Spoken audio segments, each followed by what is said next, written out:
1000 दिनारी किसे कहा जाता था? नुसरत खां, मलिक काफूर, उलूग खां, मलिक याकूब।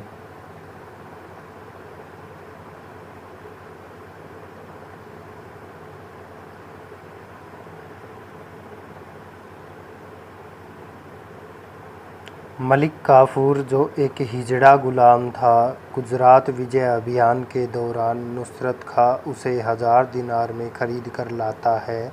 1000 दिनार में खरीदने के कारण उसे 1000 दिनारी कहते थे। अलाउद्दीन खिलजी के गुजरात विजय अभियान में सेना का नेतृत्व किसने किया? अलाउद्दीन खिलजी, खिज्र खां, नुसरत खां, उलूग खां।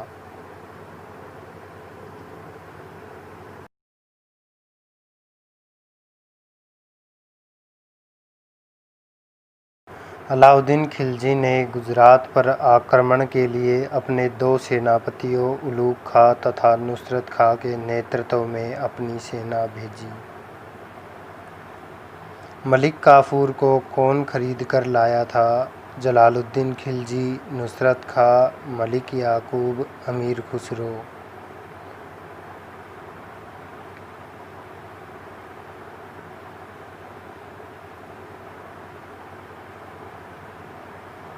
गुजरात विजय अभियान के दौरान नुसरत खां को एक हिजड़ा गुलाम मिलता है जिसका नाम मलिक काफूर होता है।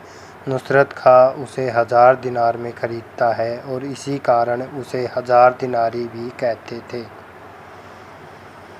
देवल देवी या देवदल देवी कौन थी?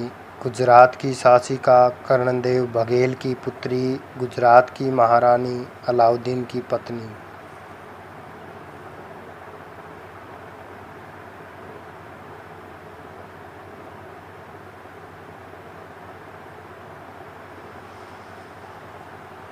देवल देवी गुजरात के राजा कर्ण बघेल की पुत्री थी। जब अलाउद्दीन खिलजी गुजरात पर अधिकार कर लेता है तो राजा कर्णदेव अपनी पुत्री देवल देवी को लेकर देवगिरी के राजा रामचंद्र देव के यहाँ शरण लेते हैं। गुजरात विजय अभियान के बाद अलाउद्दीन खिलजी ने किसे अपनी पत्नी बनाई?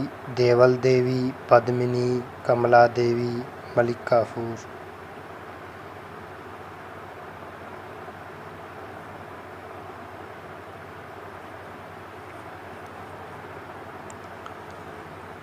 गुजरात विजय के बाद अलाउद्दीन के सेना मंत्री गुजरात के राजा कर्ण की पत्नी कमला देवी को पकड़कर नुसरत खां दिल्ली भिजवा देते हैं, जिससे अलाउद्दीन खिलजी शादी कर लेते हैं। सैनिकों को नगद वेतन तथा स्थायी सेना की शुरुआत किस खिलजी शासक ने की? जलालुद्दीन खिलजी, मुबारक शाह खिलजी, खुसरो शाह खिलजी, अलाउद्दीन खिलजी।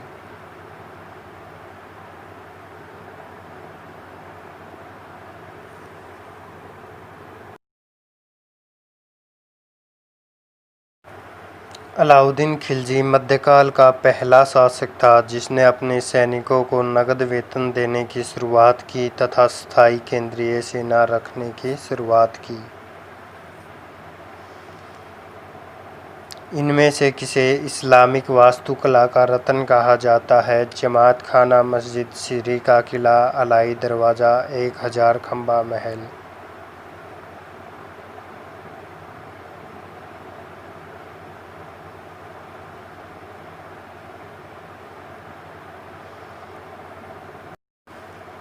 अलाई दरवाज़ा कुतुब मीनार परिसर में कुव्वत उल इस्लाम मस्जिद के दक्षिण तरफ है। इसे अलाउद्दीन खिलजी ने बनवाया था। अलाई दरवाज़ा भारत की एक पहली ऐसी इमारत है जिसमें इस्लामिक वास्तुकला का इस्तेमाल किया गया था।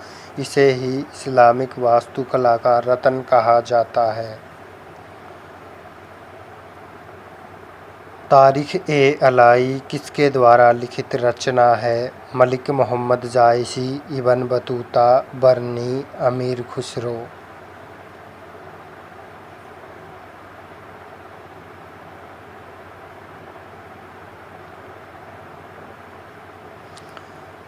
अमीर खुसरो मध्यकालीन भारत के इतिहासकार थे। इन्होंने मंगोल आक्रमणकारियों से तंग आकर बलबन के दरबार में शरण ली थी और बाद में यह अलाउद्दीन खिलजी के दरबारी कवि भी बने।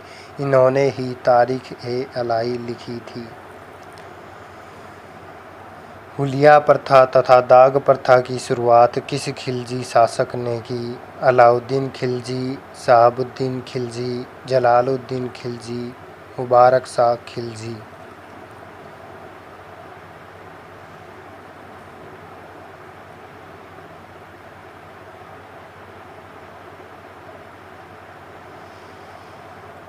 अलाउद्दीन खिलजी ने 1296 में राजगद्दी पर बैठने के बाद अपनी सेना में कुछ सुधार किए, जिसमें उन्होंने सैनिकों का हुलिया लिखने की शुरुआत की तथा घोड़ों पर दाग प्रथा की शुरुआत की। मध्यकाल का महान अर्थशास्त्री किसे कहा जाता है? बलबन, मोहम्मद बिन तुगलक, सिकंदर लोधी, अलाउद्दीन खिलजी।